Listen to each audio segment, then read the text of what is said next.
Most of you know me. I go to church here with my family. Jennifer was here first. When we got married, I joined and came on. And I know this is a fun night for you guys, and you might not want to hear a boring speech, but if you just give me a few minutes, I might have something that might touch you along the way. Might be a lesson for you.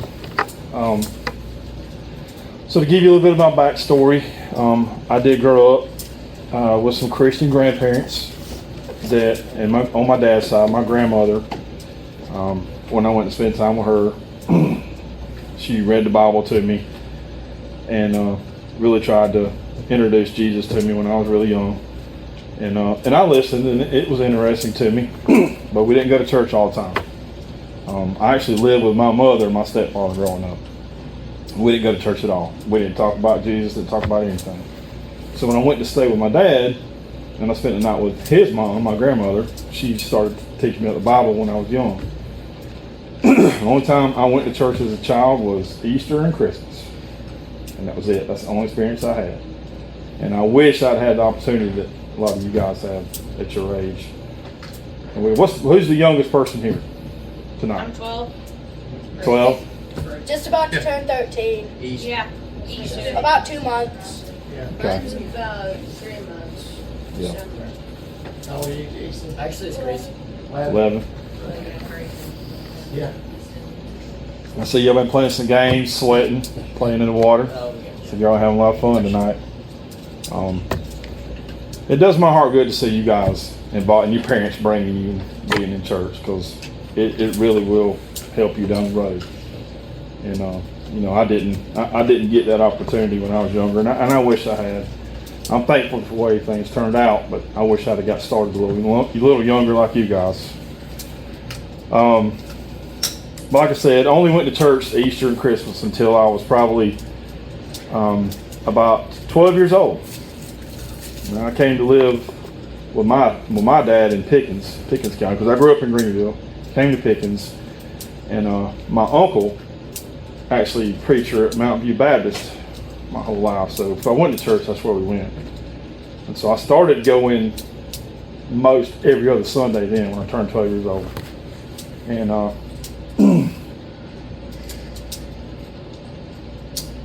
one summer we had this camp called Ridgecrest. I don't know if any of y'all's ever heard of Ridgecrest. It's a Christian camp, Baptist camp actually, I think, North Carolina.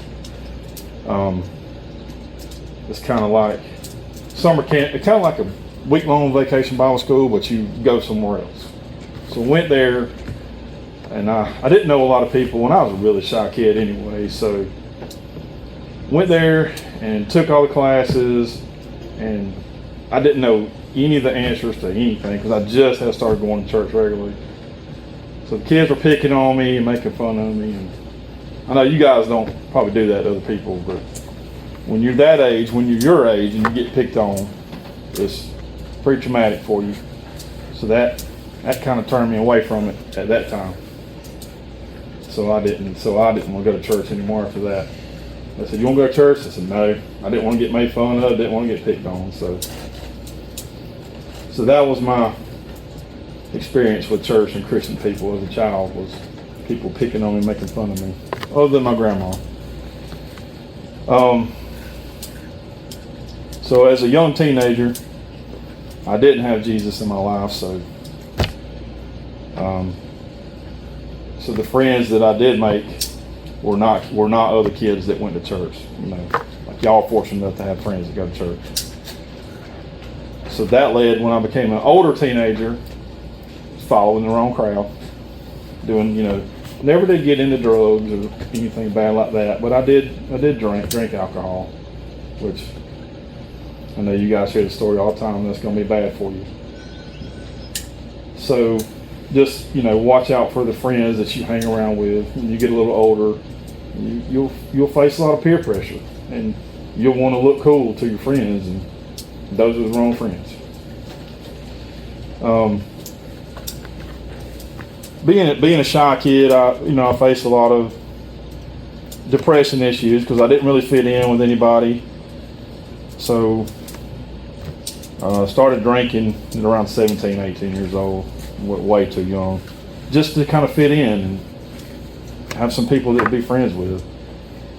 And one reason I didn't really do drugs, get into drugs, my friends, the people I hung out with did, but I didn't because I kind of grew up around them. My dad, and this is not a session to talk about my dad at all, because he was a good man. But he did, he drank, and I watched that. And he smoked pot and weed and stuff, and I know some of y'all probably know what that is. And if you don't, if you got questions, you can raise your hand. It don't matter. Well, this is just informal. This is actually the first time I've ever spoke in public to anybody. So this is not anything serious. Y'all got questions, you can ask. I remember having to go pick my dad up from places with my stepmom that he shouldn't have been because he was drunk and they wouldn't let him drive home. So, but we did, we did a lot of, I looked up to my dad because we did a lot of fun things together. We went camping and fishing, but just growing up, watching him and his friends do these things, I didn't want to smoke cigarettes. I didn't want no part of any of that, just because how it made them look to me. So thankfully, I didn't go down that same road. But that lifestyle that he led costed him his life. He was only 54 years old, and he was just at the wrong place at the wrong time, and he got shot and killed over like $30. I was only about 33 at the time. So I kind of went downhill from there. I already, had an alcohol problem in my early 30s. Well, my whole life, really. I'm really lucky that I didn't, as much drinking that I did as in my early 20s, I'm really lucky that I didn't hurt myself or hurt somebody else out on the road driving, because that's a very serious issue. But when I lost my dad, really went downhill from there. I didn't care what I did. I didn't care who I hurt. Still didn't get into drugs, but the drinking got worse. And I'd actually started my own business in my early 30s, and I was cutting grass, doing landscaping, and doing decks and fences, and thought I had it made. Making good money. I had my own employees, and I worked through all that when my dad passed away, and then I just started, not caring about it, and the money that I was making, I was spending it on things that I shouldn't have been spending it on. Mostly drinking and just blowing money, and I was blowing my customers' money. So people would pay me to build them a deck, or a fence, and they'd give me money to go buy materials, and that money I'd spend it on something else. Bad stuff. So after a few years of that, had a couple of those customers get really mad, take me to court because they got tired of waiting on their money, waiting on their deck to be built or whatever. So they took me to court, and I didn't think nothing of it. I still didn't have Jesus in my life at this time. I just figured it worked itself out. Still drinking every single night, and then driving home. I had a family. I had children. They mattered, but they wasn't my priority. My priority was making as much money. Money was my idol. I didn't have Jesus. I didn't have God, so I idolized money and what money could buy me. The nice cars, friendships, people that I shouldn't have been friends with. So the customers, they got mad and took me to court. And I had a lawyer, but I had a lawyer that the government appointed for me. I didn't buy a lawyer. I just thought it was something simple that would go away. I'd never been in no trouble. Didn't take it serious. So I battled it for a couple of years. And then it came down to time for me to go to court. And the lawyer that I had was like, just plead guilty, you'll get slapped on the wrist, won't be no big deal. Well, that was wrong because I go into that court. I'm about the third or fourth person to go in front of the judge. And the judge said, "You don't really have a record.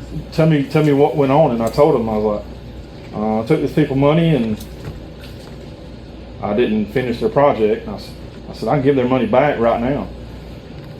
They didn't buy into it. So she said, "I'll tell you what, I'm gonna give you 3 years in prison." Had to go. So I was just in shock because here I am, almost 40 years old, never been in any kind of trouble whatsoever. And because I didn't do the right thing, I was going to get punished for it. Because if you don't do what you're supposed to do, or if you do something you're not supposed to do, there's consequences for it. I thought I was untouchable. I had money, I had friends, but I'd done something wrong to some other people. And I had to face consequences for it. So the judge gave me 3 years, a 3-year prison sentence, and it boiled down to breach of trust. Those people couldn't trust me. I took their money. 3 years in prison, Mr. Cobb. So I just go into a shop, Then I became very angry. I wasn't angry at myself. I was angry at everybody else. I blamed everybody but me. So they put me in handcuffs and took me to, you gotta go to the county jail first in Pickens down here until they ship you to prison, which is down to Columbia. So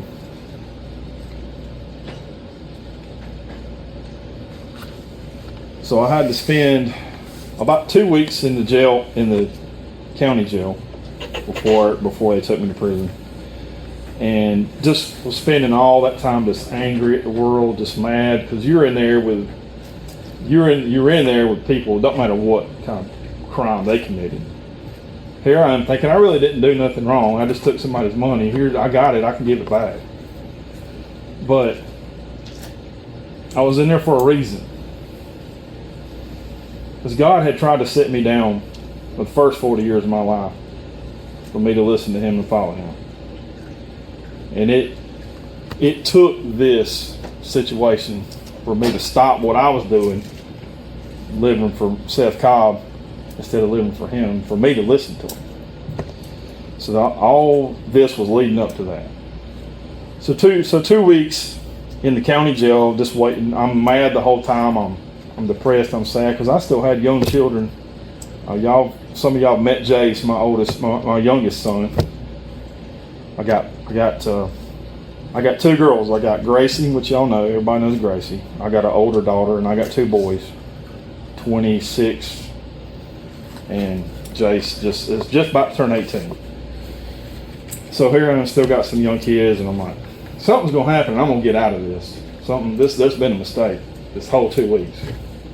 I'm gonna go home in a couple weeks. That's what I kept telling myself.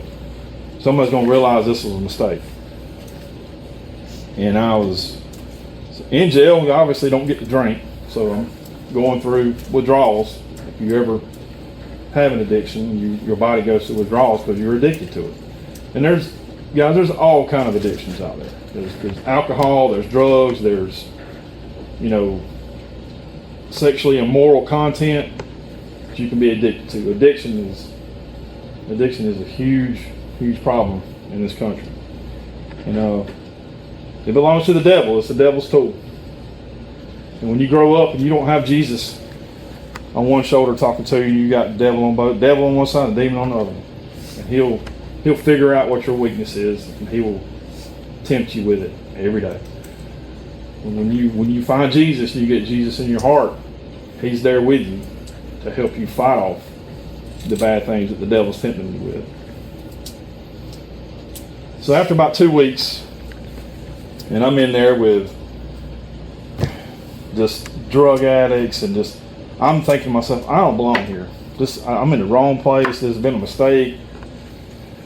I'm sick in my stomach because I'm not getting drinking alcohol, and these people are in there just cussing, and these are bad people, guys. These are people that rob people at gunpoint and I'm like, what am I doing here? But there was one man, and I wish I remembered his name, but I don't. But he could just tell that I was upset at the end of my rope. Just, and he come to me after about 2 weeks, and he gave me one of those little tiny Bibles. And I never even opened the Bible. Never looked, other than listening to my grandmother when I was a kid read out of the Bible. I never opened the Bible in my life. Here I am, 40 years old. This man gave me this little tiny Bible. And it was so, the words were so small you could barely read them. And I didn't have my glasses because when they put me in handcuffs, I slung around and I threw them off and broke my glasses. I couldn't hardly read this Bible. But he said, "You seem really upset." He said, "If you'll read some of this Bible," he said, "it'll hit." He said, "You just start anywhere in this book." He said, "I recommend Psalms because y'all know Psalms are uplifting poems." He said, "Read some Psalms." Like, there was a TV on the wall. They did let you have TV with the news and sports and all that. And I said, I can't read this. This is too small. He said, "Just trust me." I wasn't eating because the food was nasty. I was just depressed, and it's into my road. I'm sorry. No. Was he a prisoner there? Or was Oh, he was a prisoner. Yeah, he was a gentleman that had just been there a lot. And I wish I could remember his name. I could see his face. I can't remember his name. Do you still have that small little Bible? I do. I still have it. Matter of fact, this Bible and this book right here that I have, this was part of a program that I went through. I keep all that stuff because it's really important to me. This was a turning point in my life.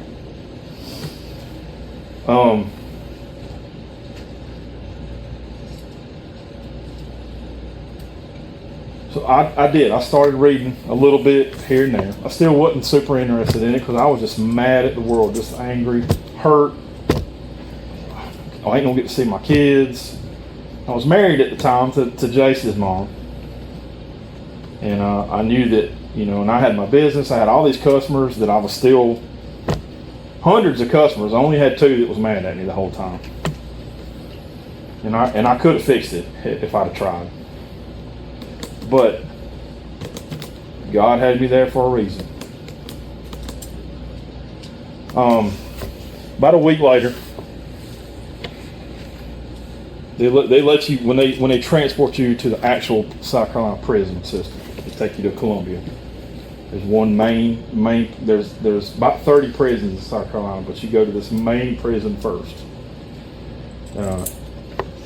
It's called Kirkland. It's in Columbia.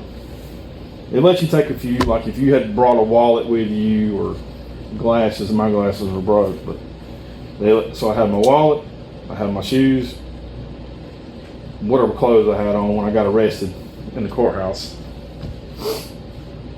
and I had that Bible, and that's all I had. Everything else gone.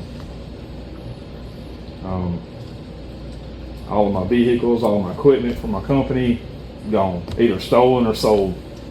So God literally took everything except what I had on me away from me when this happened. Put me rock bottom, literally. Don't get any lower than that. So I get down there to prison, and this ain't county jail where there's just a couple guys that, doing little small crimes. These are when you go to prison. These are murderers. These are people that do bad things to kids. These are people that rob people, kill people, and steal people.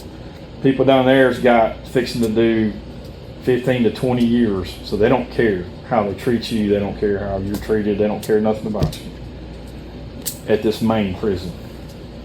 And the prison system has different levels. You got level 3, which is the really, really bad people. And you got level 2, which is, and you can graduate from level 3 to level 2 if you've been on good behavior. Level 2 is kind of in the middle. People that sell drugs, stuff like that, which is still bad. And then you got level 1. Level 1 prison is for people that graduate. or people that's really never been into trouble in their whole life. Level 1 is called work release, basically. But when you go to Kirkland, when you first get in trouble, you're down there with everybody. You're down there until they figure out where they're going to put you. So you're down there with the worst of the worst. They could be in the cell with you. And that's what you get. You get put in a prison cell when you get in trouble. And if y'all have ever been in this men's bathroom, that's the size of the prison cell. And you're sharing it with 2 other people. There's a bunk bed, but there's three levels. So when you get in trouble, that's where you go.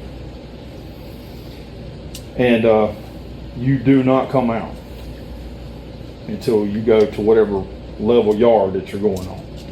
They call them yards: level 3 yard, level 2 yard, level 1 yard. So they put you with whoever. You could be in there with a murderer. You could be in there with some people that do bad things to kids, because nobody knows. You know, they just put you all together. If there's an empty bed, that's where you go. So you're in there.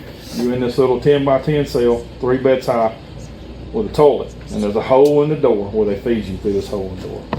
They're supposed to let you out for an hour a day for recreation, so your body don't get stiff and your muscles don't get atrophy, which means you're sick and you can't move.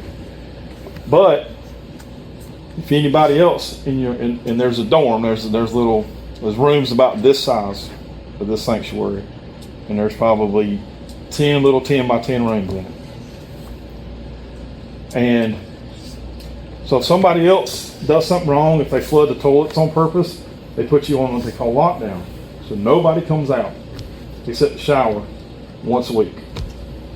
Take a shower, come out of the room and shower for 10 minutes once a week. They feed you through there, and you're in there, you're going to the bathroom with 2 or 3 other people at all times. That's what you do. It's prison. They don't care about your feelings down there. They shave your head, they shave your entire body. Shave your head, shave everything. So you don't have no bugs. So it's really embarrassing. And again, I'm thinking I'm in the wrong place. I didn't really do anything this bad. Why am I here? So I'm thinking this whole time, just sad, depressed, lonely, don't know anybody. This guy over here beside me, I don't know what he's done. He could have stabbed and killed somebody. And I ended up getting in a cell with a guy that just robbed people, and then another guy. I never did find out what he did. I'm sure it was something pretty bad. But I was in there. Most people were in there for 10 to 15 days, and then they ship you off to whatever yard you're going to. I was in this place for 90 days because they didn't know what to do for me. They didn't know what to do with me because I'd never been in no trouble. I had no record, and this is when it's a small money thing. They call it white collar crime. And none of the other prisoners believed it was I was in there for something so small. But again, God had me there for a reason. It's the only way I was going to listen to him. They do pass around a little bit of reading material here and there. You get these little booklets, and the only thing you get to read is Christian related stuff. Most of y'all heard of Max Lucado. I know the older people have. Well, Max Lucado donates his books to prisons. So we had some Max Lucado books that we could read, and y'all know how good of a speaker Max Lucado is. So that's why he's one of my favorite now, because God had set me down there at rock bottom, because I had no choice but to listen to him, because there was nothing else to listen to. Other people snoring and burping and farting all the time. That's all you had. So I had to listen to God. But God was sending me Christian material to read, books. I'd get letters from my family from time to time. I didn't get to see anybody for 90 days because my dorm stayed on lockdown because all these little pumps kept tearing up. They'd set off the water sprinklers. I think I got to actually go out and eat in the chow hall one time in the 90 days. So I didn't get to see, they didn't let us have visitors or nothing. I actually lost 90 pounds in there. From number one, from being depressed, didn't want to eat. Number two, the food was just terrible. I went in at like 295 and came out at 205. My mother didn't even recognize me. I had one visit before I got shipped to the yard I was going to, and my mother had actually fell and hurt her back real bad and had to be in a wheelchair, and I didn't even know it. So she rose up in a wheelchair at visitation, and here I am, 90 pounds, a whole nother person lighter. She didn't recognize me, I didn't recognize her. It was a sad situation.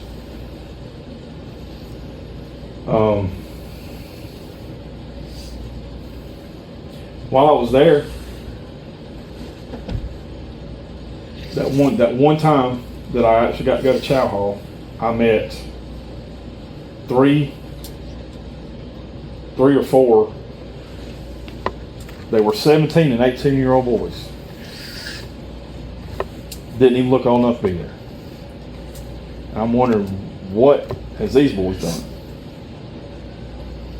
Three of them were there fixing to do 15-year sentences because they were all kind of hanging out together because they had the same problem. They had drank and drove home the first time they ever drank, drove home and wrecked and killed somebody. These guys weren't together when this happened, but they were from separate parts of the state. Had a wreck because they were drunk at 17, and at 17 you can go to prison. You can be as an adult if it's a serious enough crime. So these teenage boys that were just about my boy's age were looking at 15 years minimum because they made the decision to drink and drive home and hit somebody head on and killed them or whatever. So that was an awakening when I saw that. That was the saddest thing I saw down there. These young boys, not much older than y'all. 15 to 20 years of their life fixing to be gone. Decisions that you make today will affect your life tomorrow, for sure. Like I said, God had me there for a reason. After about the third week, reading a little bit of Christian material here and there, some positive, uplifting things, I finally started to calm down a little bit. Twice a week, one of the inmates that's been there for a while, they let them come around and preach out of the Bible, and you get to listen to them through your little door, your little flap in your door they feed you. So if you want to hear it, you open that little flap, because otherwise it's a solid piece of glass you can't hear. So they're coming around preaching twice a week, Sundays and Wednesdays. That guy's name was Sam, I know that. So after about 3 weeks of hearing that, reading that Christian material, this is where God was stirring things in my heart. I was starting to listen, pay attention. So it was the seventh time that he had been through, week 3, seventh time that I'd heard him come around. I was the door where they fed you was kind of down low, so I was down on my knees listening through this thing, and he was, how at the end of service James would do what's it called, invitation to come talk to him and pray. And if you feel like you need to get saved, that's when a lot of people come and get saved in the great bigger churches. So he gave the speech. If you think it's time for you to get saved, if it's been stirring in your heart, he said, now's the time. He said, pray this prayer with me. And I don't remember word for word. I'm sure y'all know what that prayer is. And the Holy Spirit had already been stirring in me, so he pushed me, and I felt it. And I prayed that prayer of salvation on my knees in the prison cell. And I got cold chills just talking about it. I felt the Holy Spirit come into me then. And then everything changed. I wasn't mad anymore. I wasn't hurt anymore. I knew that I realized that that's the reason I was there, because that's the only time I was ever going to listen and be still enough to hear the Holy Spirit. And I tell you guys, it's real, 100%. From then on, the Holy Spirit just kind of took over. I reflected on all the bad things that I had done, and the Holy Spirit started helping me get rid of all the negative things in my life. You guys see how you look up at the ceiling, you see these little dark specks in the ceiling. Well, the prison ceiling had this popcorn looking stuff out there. I have that in my room. I Yeah. had that in my old room in Greer. Well, if you don't have anything to do, you're focused and you're staring at the ceiling.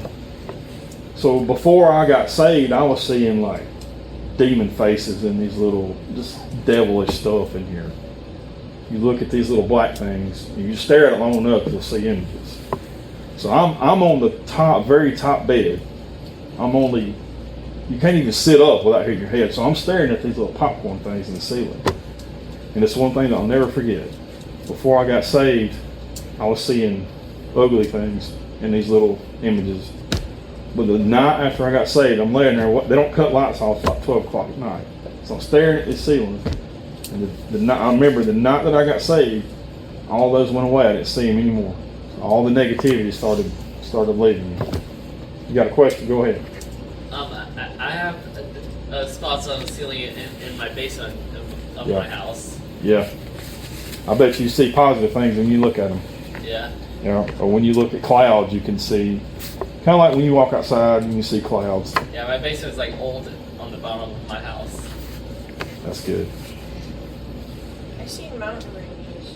Yeah. But the Holy Spirit took all these things that the devil was putting in me and took them away from me. And I started believing after that. I started asking for all of the Christian books that I could find that they would send me. Because you could write a request when they brought your food and stuck it in the door. You could write a request for envelopes to write to your family. I started asking for Christian material, and they started bringing it.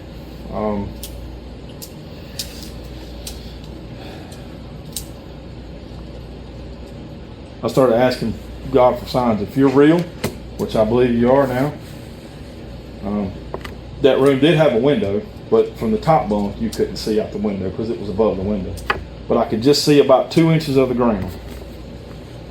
And I was asking God for signs. I was like, you got my attention. Show me you're real.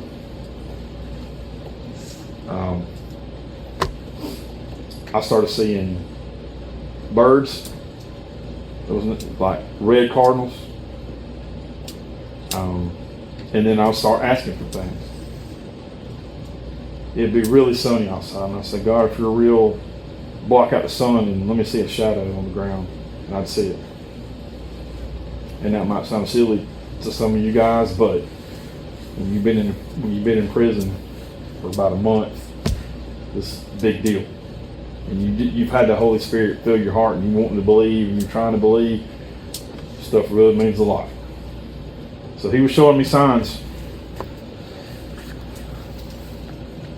So after about 90 days, they decided to send me straight to a level 1, which they don't usually do. You usually go to level 2 prison first.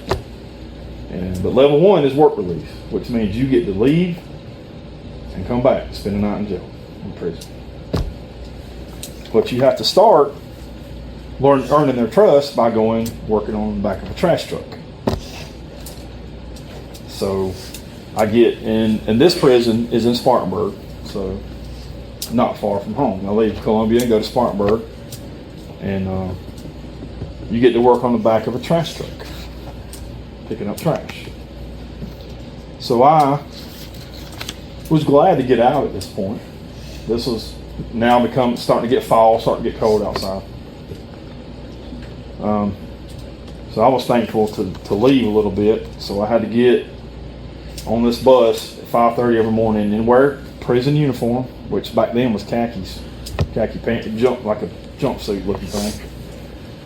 And then that trip every morning from 5:30 I went to Malden City Trash Department. So that trip every morning is where I learned how to pray.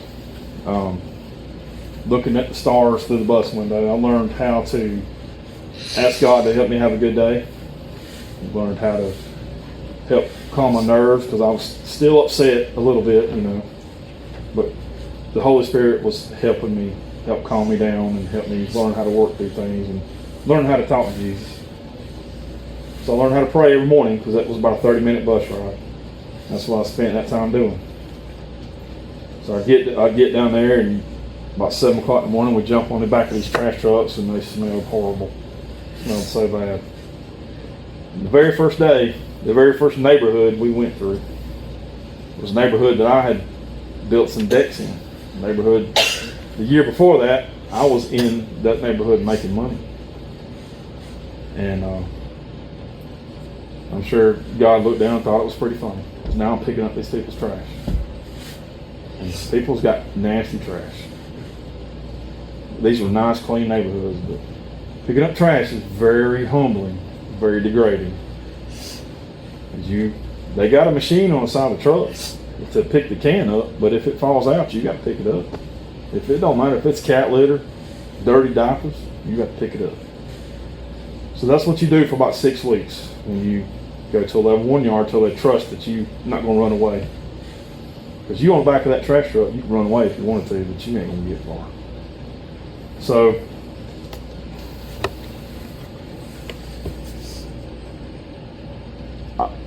it might sound silly, but I got closer to God on those rides to the trash truck every morning. Learned how to pray, learned how to have a better day, and I still use that. If I wake up and I think I'm gonna have a bad day at work, and I do, we have bad days at work. I try to pray about it because I know for a fact that it helps.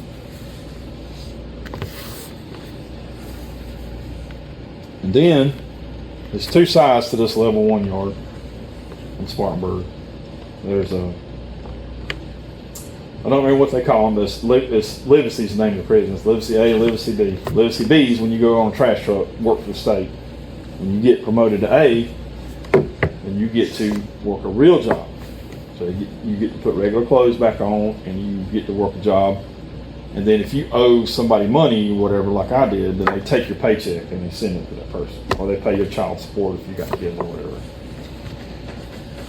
So things were looking up. At this time, I didn't know it. I still thought I had 2.5 years to go. But I was trying to behave and not get in trouble. I was able to get a radio, and I learned what Christian music was. But didn't play old hymns like we listened to. It played the newer Christian stuff, so I started listening to that.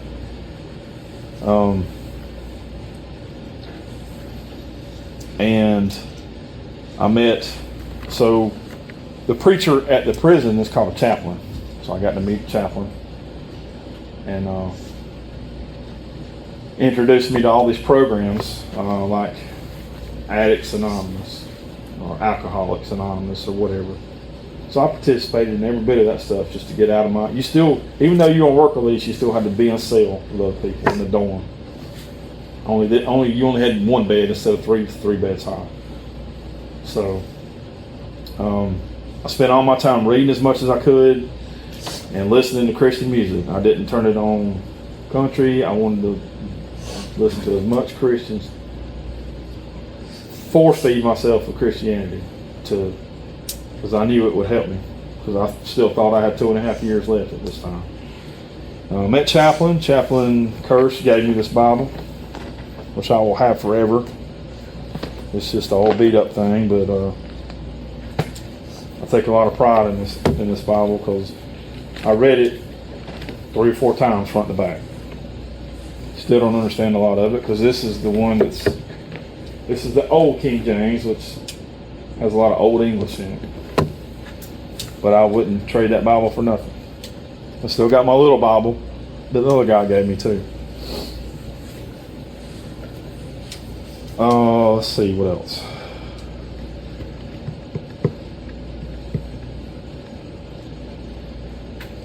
So while I was there, I took advantage and and did every program. I did a anger management program, because the more that you do, the more that you keep your mind occupied, the more you're going to behave and not act out, which I wasn't going to anyway. I was trying to behave and go home.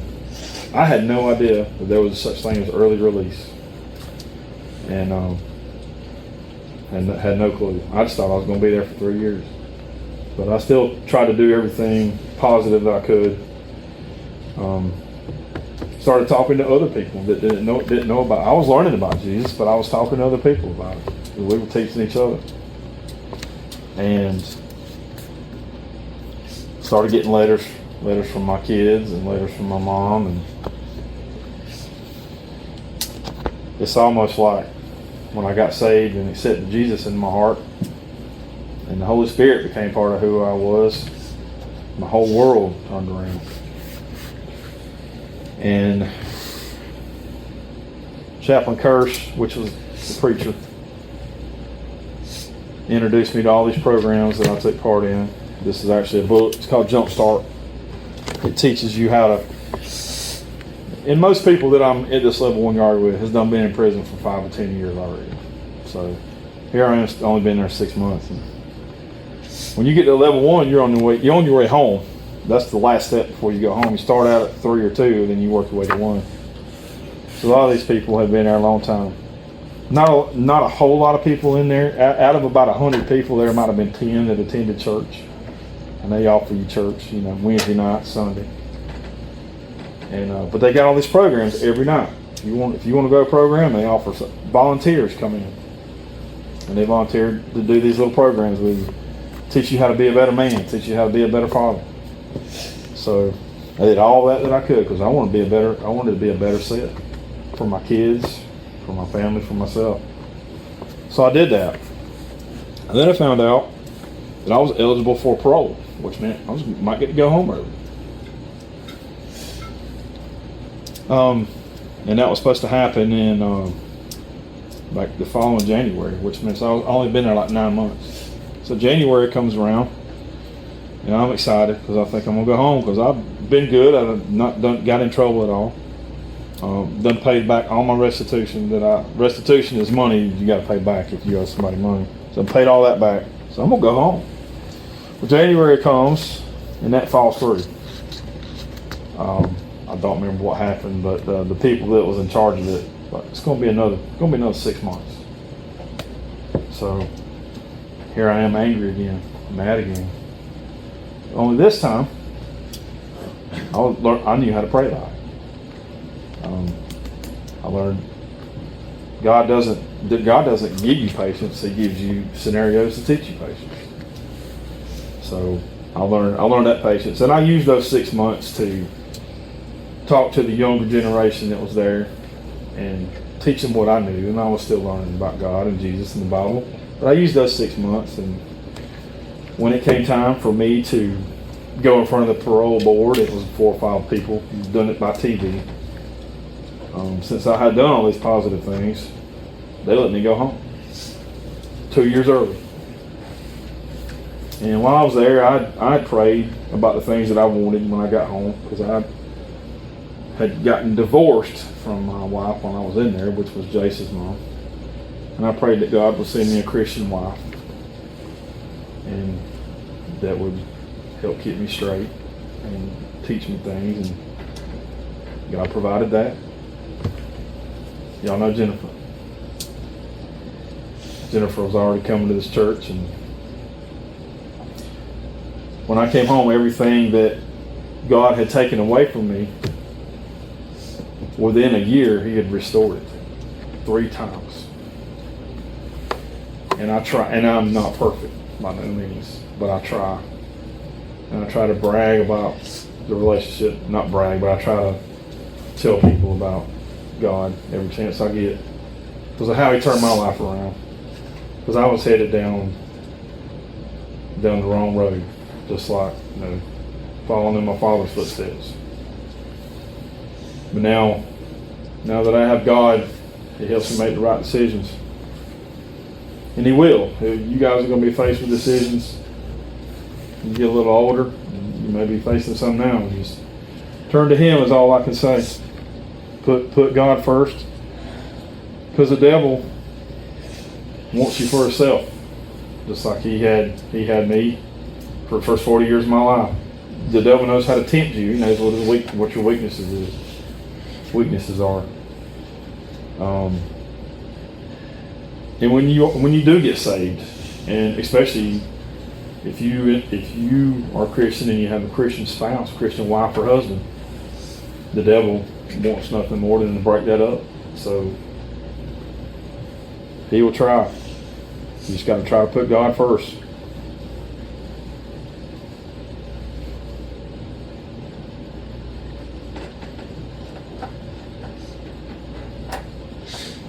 That's it, guys.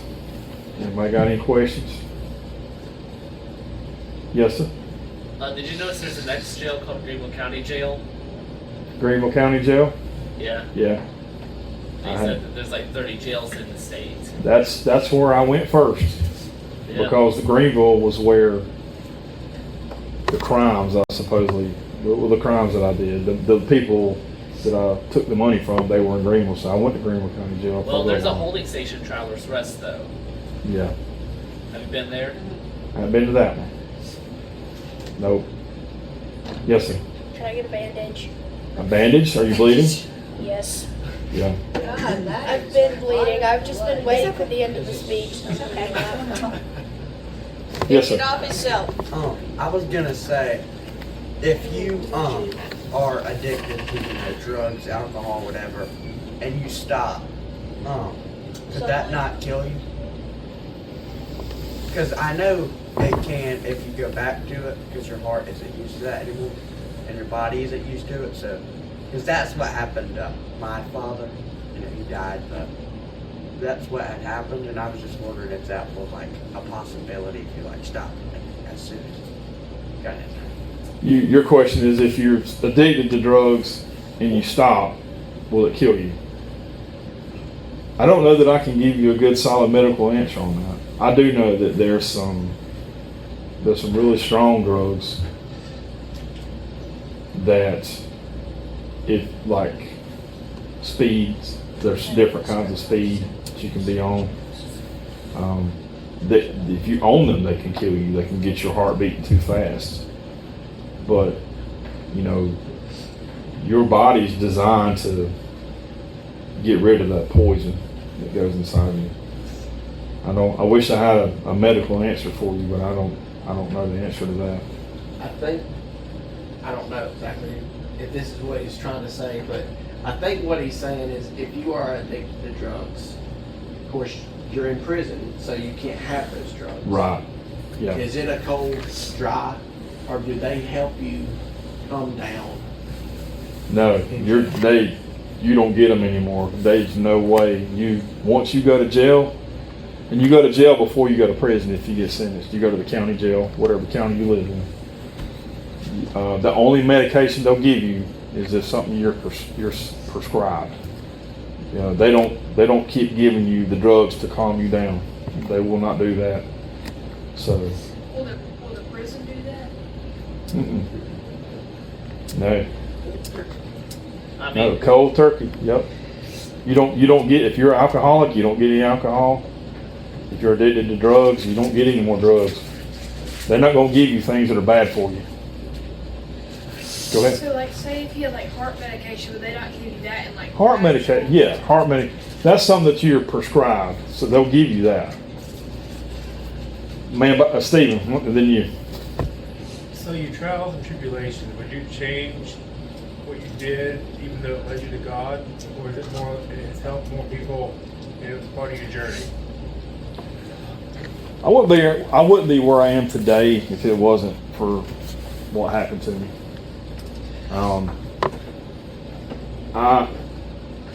I'm not ashamed to say that I had to go to prison, but something good came out of it. I do wish that I had started. I wish that I had got saved at an earlier age. I'm proud to say that all my children started way earlier than me.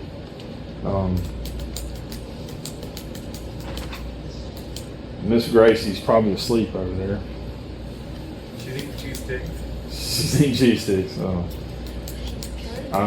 Yeah, I wish that I had known now what I knew when my grown kids were Gracie's age, so I could have had them in church like you guys. You guys don't know how lucky you are. You got it to be a part of this loving church, and I'm so thankful to have made it here by way of Jennifer and Miss Judy Kendall that got even her started in this. I'm so thankful for this church and these men and these people of this church. Love the men's ministry. You had another question. So if you have a medication,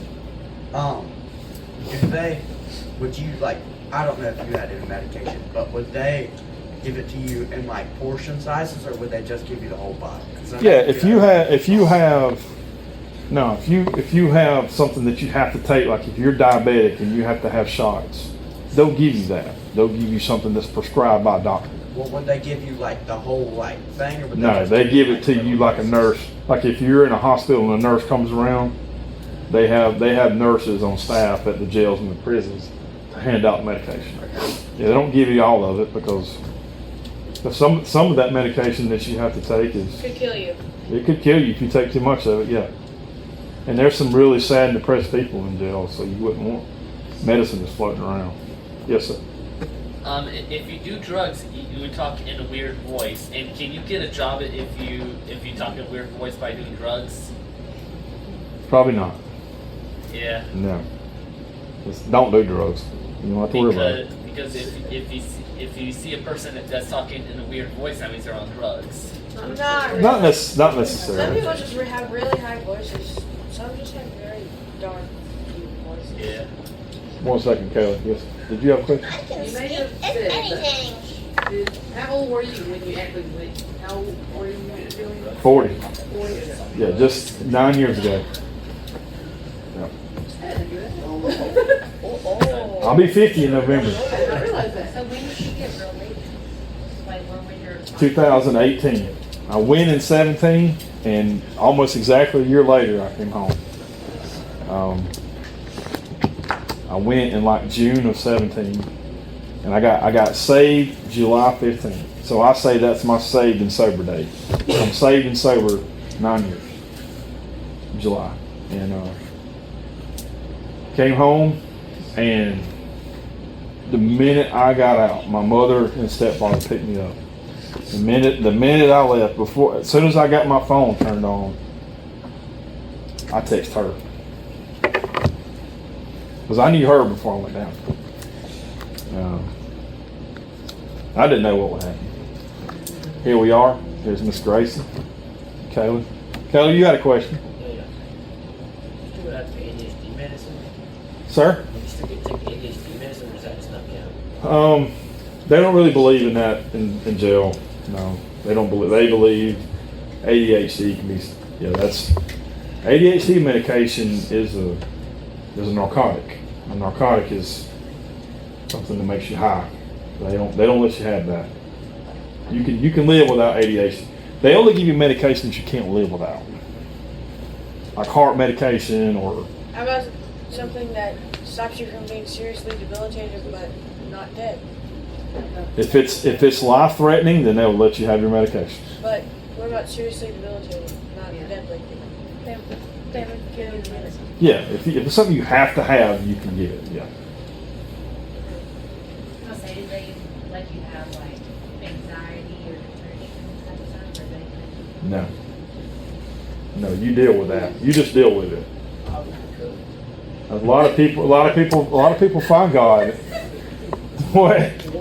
He said I'm cooked. I'm like saying. Just stay out of trouble. And stay out of trouble. You guys, and I know most of you already got Jesus riding on your shoulder, so He's gonna help you. If you have to question if something feels like it could be wrong, then it's probably wrong. Well, I'm here to tell you there's consequences for your actions. Promise you. Just don't do wrong. And nobody's perfect, guys. We're all born sinners, saved by the grace. Grace, by the way, is what God showed me. That's why my daughter's named Grace. Grace Lynn. Because was how much grace God showed me.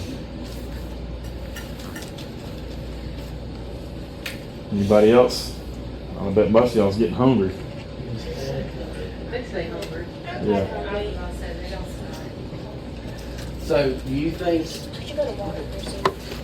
Oh, that yeah. guy in the county jail that gave you that small Bible was an angel from God? He used that guy to start your process of 100%. before that. Absolutely. God was planting seeds. The entirety. God had been planting seeds my whole life. I just never saw them. But yes, it took something as serious as this for me to stop and look and listen to God. Because he's always trying to reach us. He's always trying to get us. He probably sent me the right people. I just didn't hang around those people. But yes, I didn't have a choice but to sit and listen at this time. Thankfully, I found him when I did. I need him. I still need him. Yes. You think if that guy like didn't give you that small Bible, do you think you would have found God? I don't know. I don't have no way of knowing. I'm really glad he did. That started the whole thing. What's that shooting with decided to give you life? Yeah. And what's your name, sir? Daniel. Daniel? Okay. What is your advice to someone who wants to read the Bible but they don't know like where to start? If they don't know where to start, I like to say start it with the New Testament, because that's where it's going to start telling you about Jesus. I believe in the whole Bible. You know, the whole Bible has great stories in it. There's some parts of the Bible that's just boring, like the Numbers. But a lot of the Bible has Like, good stories in it. Somebody, son of somebody. Mm-hmm. That's pretty much. But that stuff's important. The whole Bible's important. But if I was going to give advice to somebody that never read the Bible, I would tell them to start in the New Testament. I started reading Psalms. They were just uplifting poems and poetry.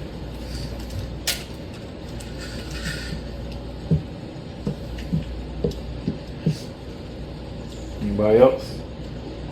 Yes, sir. You know, if you're on drugs, you start mumbling and making noises too. Yeah. So Yeah. stay off drugs. Like a person will just walk up to you that are on drugs and they start mumbling to you. Yeah. Like elbow soup, tomato, Asking if you're homeless, you go inside the abandoned building. So what do you feel God at this time leading you to do? Because I know we've talked and you've talked about going into the prison ministry. Yes. So what does that entail for you, and how are you pursuing that? So I actually reached out, and I talked to Chaplain Kirsch a lot, and he's the chaplain still at the level 1 yard in Spartanburg, and I told him that I was interested in coming back and giving my testimony and talking to them guys, and he thinks it's a great idea. He actually sent me the application to do that. Now that I've been home long enough, I can go back into that prison and talk to those guys and try to give them. I'll start there with the level 1s, and then if that works out good, I'll go to level 2 and level 3. I mean, something that I really want to do. And this is the very first time I've talked to anybody. You guys got the first experience, and wasn't as hard as I thought it was going to be, because I know most of you. I mean, you know. You did a good job. Thank you. I appreciate that. I've seen a lot of public speakers. Most are not as good as you. Thank you. It means a lot coming from you. But I'm going to. I would like, because I got encouraged when I was down there listening to other people. When that inmate Sam, when he came around and I was in the rock bottom, roughest part of my life, and I listened to that. He wasn't a preacher. He was just preaching. They let him preach the word. You know, he wasn't a chaplain. He was just an inmate that had earned the right to walk around with a Bible in his hand and spread the word. If it wasn't for Sam, then I wouldn't. And it took, 7 is one of God's magic numbers, pure number or whatever. And it was the 7th time I heard him. I thought that that meant something. I got saved, in prison, and as soon as I got home and met James, and it wasn't 2 or 3 months later, and I asked James to baptize me. I didn't want to get baptized in here because I didn't really know anybody. So he baptized me in the river in winter. And on the side of the road up here, the Bobcat Branch waterfall. It was 32 degrees probably. But I went down, he dumped me in that water, came up, and I knew all my sins had been washed away. And that being saved doesn't make you perfect. It doesn't make you sinless, but it does make you sin less. Yes, sir. Yes, sir. Go ahead. Any other questions real quick?